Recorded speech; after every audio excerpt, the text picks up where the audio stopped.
I've distributed the brochures just to let you guys recap on the product. So briefing the prop new Mistan and fellow innovators. This evening I'm going to bring to you a breakthrough in today's military technology. It's called Pegasus Mark 1. I hope it's not too foreign for you. It's an anti-patricide system. And it's my pleasure to have my team with me today, which comprises of me, Mervin Heng, and Ali, Liu Hao, and Xin Qian. Sorry, no cameras please, because the following presentation will contain military intelligence and under the Military Act section 82, it's illegal for unauthorized personnel to possess military intelligence.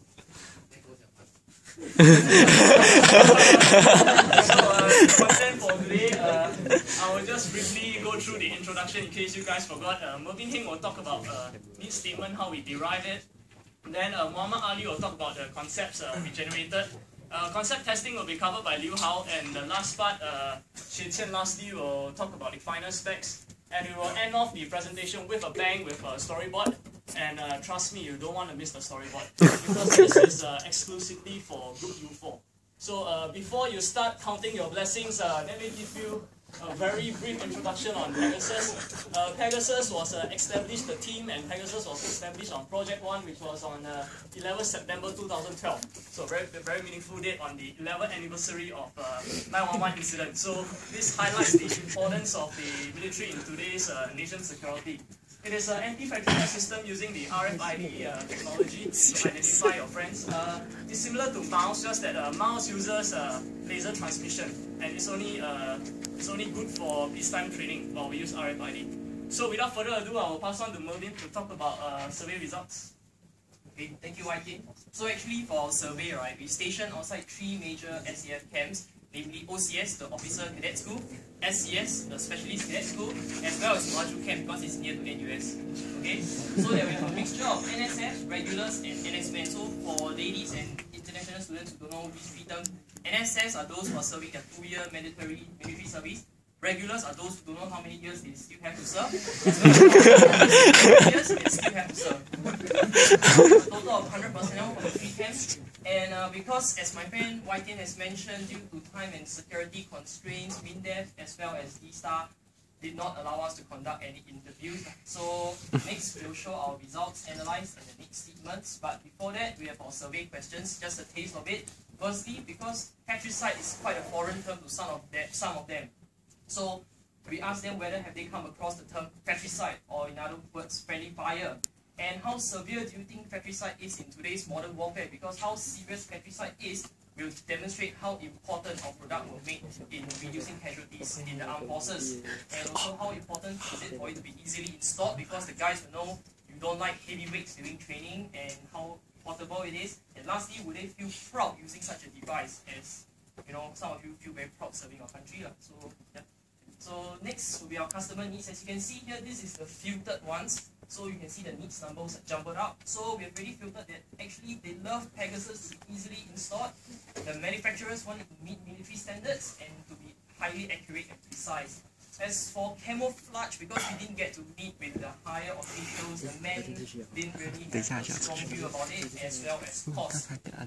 So next, I'll pass on to Ali to talk about the concept generation. So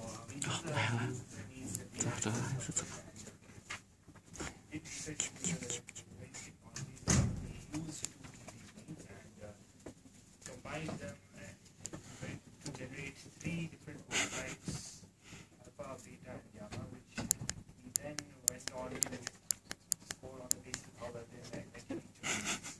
And through this testing of how each of the prototypes, how well each of the prototypes did in the techniques, the features we gave them as score, and we eliminated the gamma prototype because it's pretty low on in terms of how well it did it met the needs, and the alpha and beta went on to test it, and yeah, thank you, Ali. So now I will continue with the next step, which is the concept testing. So basically, in this stage, we are taking a closer look at the shortlisted, in this case, it's alpha and beta designs. So for each of the design, we will assign a score of 5 being the highest to each of the criteria, and we also assign a percentage of importance indicating the relative relevance as well as the importance of each criteria to our design based on the customer need survey, which was talked about by Marvin just now. So as you can see, the design alpha final get a highest final score, and it will become our final design. And after that, we carry our final design to a sample base of 30 military personnel to ask for their opinion towards our design. And actually, as a survey shown here, most of them welcome our design, and I'll pass on to Xue Qian to talk about the next step. Okay, thank you, Liu Hao. So now I will generally be talking about the final specifications of our product, which is basically also available in the brochure that's in front of you. So basically those, they come from the customer needs, and also how we come to realize these values are basically through benchmarking against our competitors. This also forms actually our marketing strategy, because there are two reasons to it. We actually have these values pitched at a level that is close to our competitors, but definitely of a higher performance. The reason is that to be close to our competitors, because we actually we're not able to conduct any survey with the military personnel. So to be close to our competitor will enable us to actually satisfy the military requirements, and also definitely of a higher performance, because we want to increase our market share. So a lot of you might actually be wondering how our product looks like and how it works. So now it actually comes to the most important moment of our presentation tonight. Basically, it's our storyboard. Our storyboard will cover a story of a hostage rescue mission. And in this mission, we will show how Pegasus Smart 1 will be able to show its effectiveness to make this mission a complete success. So now, please sit back and enjoy.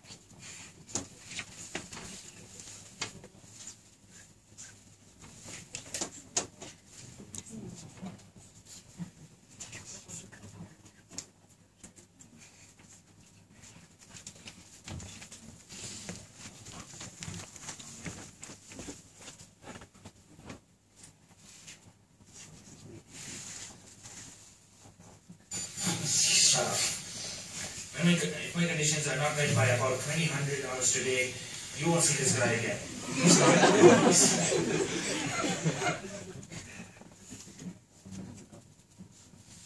Commanders, we have an urgent situation.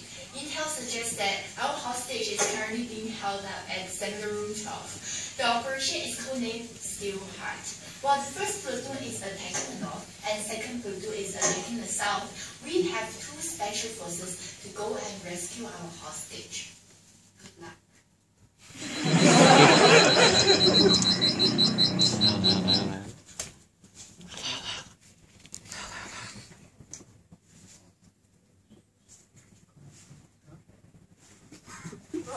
Well, it seems like our military forces are still on the way.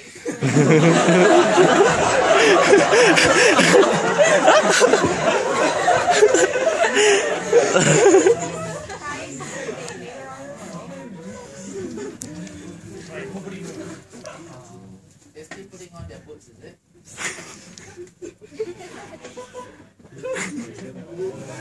Go. Again.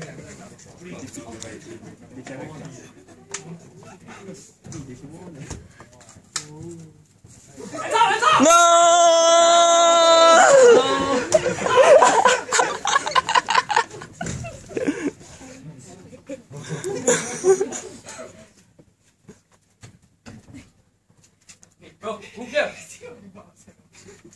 Okay, ladies and gentlemen, at ease. Okay, talk about.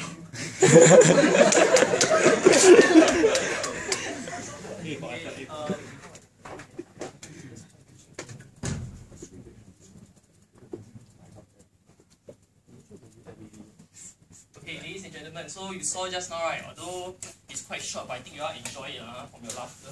So, okay, this is me, okay, this is actually simulating me.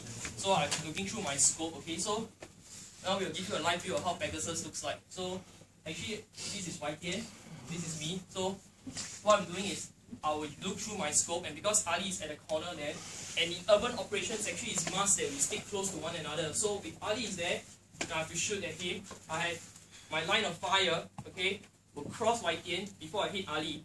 So that is me lah. If you are special force, I'm sure you will make mistakes. But most of the army comprise of just ordinary men. So what if one day they get, anxious and they shoot and hit YTN? So instead of having the terrorist killed, you kill your own guy.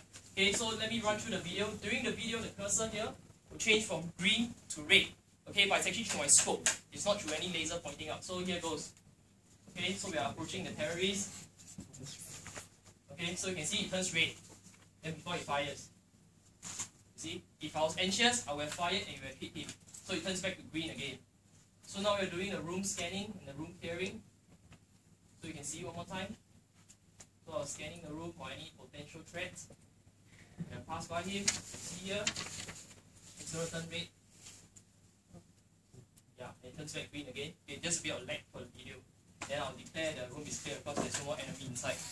Okay, so what we want to say is that actually, maybe you can see other people's storyboard, but we want to bring the real thing to you. So if you have some of you who haven't seen military products, right, the Pegasus will be installed on the both ends of the bearing vest as well as on the gun. Okay, so anyway, just for a real life thing, last week, if you think Pegasus is not relevant, then last week, actually, if you have heard of the country Mauritius, their president got attacked by their own army convoy because the army convoy didn't recognize that it was the president's car. So if a president, such a prominent figure, does not, they cannot even recognize what about ordinary men. You see, when your war is chaos.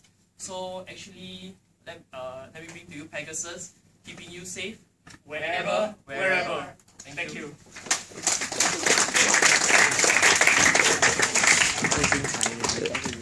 他们已经错一点点，那就很精彩啊。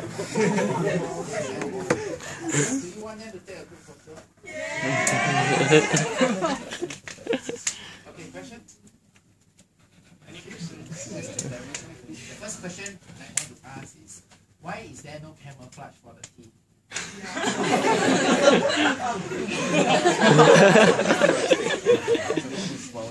Alright. I think the issue is that you get a lot of interviews and requests, interviews and surveys with the user, right? People like us as an army, but you can't get the customers for interview, right? So that would be big issues. How can you approximate or find something to, let's say, simulate or let you do an understanding of the customer who refuse to talk to you?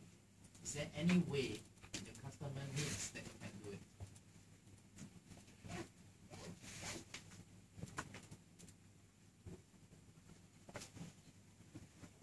Basically, maybe I will just start off first. For our customer needs, in fact, they ask questions. They are broadly, which is very vague.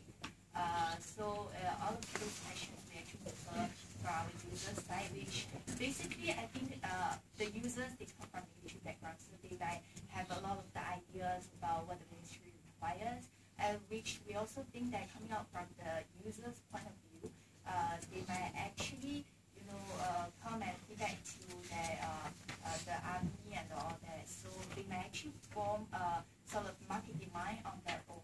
So that's how we actually come to approach the problem, why we're not able to, how to solve this problem that we are not able to have interviews with our direct customer. But also we incorporated a lot of other measures in order to make sure that our market product will sell. For example, we make sure that our product will definitely be very compliant with the military standard that is international. So that's why we are able to make sure once we approach our direct market, they won't be able to refuse us. And as long as we can show them a very good result that is coming out from the customer's point of view, they will definitely be able to consider. So we are actually just waiting for that one to add on, because currently we do not have the budget and we don't have the prototype, so I don't think Minister of Defense want to see anything to us. So for all the direct customers like ST Genetics, the one who invests on the SAR 21, as well as the ministers and the entire MINDEF, maybe when we have the funding and we have the prototype, then maybe we can sit down and talk, because if you realize Singapore like to improve the technology of the generation army. So this should be their focus.